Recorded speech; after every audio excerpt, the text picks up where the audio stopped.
கொள்ளையோ கொள்ளை அடிச்சிட்டு இருக்காங்க. 6 லட்சம் கோடி ரூபாய் கொள்ளை. 6 லட்சம் கோடி. நான் சும்மா இந்த நம்பர் அந்த நம்பர்லாம் சொல்ல மாட்டேன். என்னை பத்தி உங்களுக்கு தெரியும். புள்ளி விவரங்கள் வைத்துதான் நான் பேசுவேன், தரவுகள் வைத்துதான் நான் பேசுவேன். அந்த அடிப்படையில் நான் சொல்றேன். 6 லட்சம் கோடி ரூபாய். அதாவது இந்த மணல் கொள்ளை எல்லாத்திலையும் கொள்ளை. மணல் கொள்ளையில நான் ஒரே ஒரு உதாரணம் நான் சொல்றேன். 2023-24 தமிழ்நாட்டில் 28 மணல் குவாரிகள் இருக்கு. அந்த 28 மணல் குவாரியில 2023-24 தமிழக அரசுக்கு அதிகாரப்பூர்வமான வருமானம் மணல்னால எவ்வளவு தெரியுமா வந்திருக்கு? 27 கோடி. அதாவது ஒரு குவாரியில ஒரு வாரத்தில் வர லாபம் 27 கோடி. ஒரு குவாரியில் ஒரு வாரத்தில். ஆனா ஒரு வருஷம் முழுவதும் 28 குவாரியில எல்லாம் சேர்த்து 27 கோடி தான் வந்ததுதான். இது ஒரு உதாரணம் தான் நான் சொல்றேன்.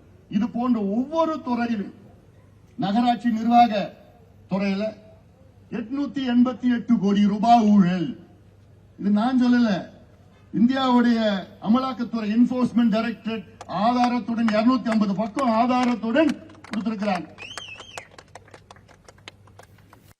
அதே துறையில டிரான்ஸ்பருக்கு பணியிட மாற்றம், அதுல ஒரு மாசம் 361 கோடி. ஒரு மாசம் நகராட்சி துறையில டிரான்ஸ்பருக்கு பாருங்க எவ்வளவு பெரிய ஒரு கொள்ளை.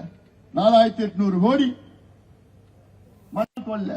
டாஸ்மார்க் ஊழல் பாத்தீங்கன்னா 1,80,000 கோடி டாஸ்மார்க் ஊழல்.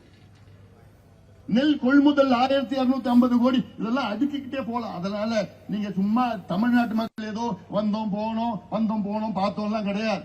உங்க குழந்தைகள் உங்கள் எதிர்காலத்தை நீங்க காப்பாற்றணும்னா இந்த திமுகவை தூக்கி எறிங்க போதும். கையால் ஆகாத திமுக திறமையற்றவர்கள், நேர்மையற்றவர்கள், தகுதியற்றவர்கள். இவங்களை அப்புறப்படுத்தினாதான் ஆட்சி மாற்றம் வந்தால்தான் தமிழ்நாடு நம்ம தலை தூக்கி முடியும். இல்லைன்னா அவ்வளவுதான். இந்த சமுதாயத்தை அழித்து விட்டார்கள், இந்த இளைஞர்களை அழித்து விட்டார்கள்.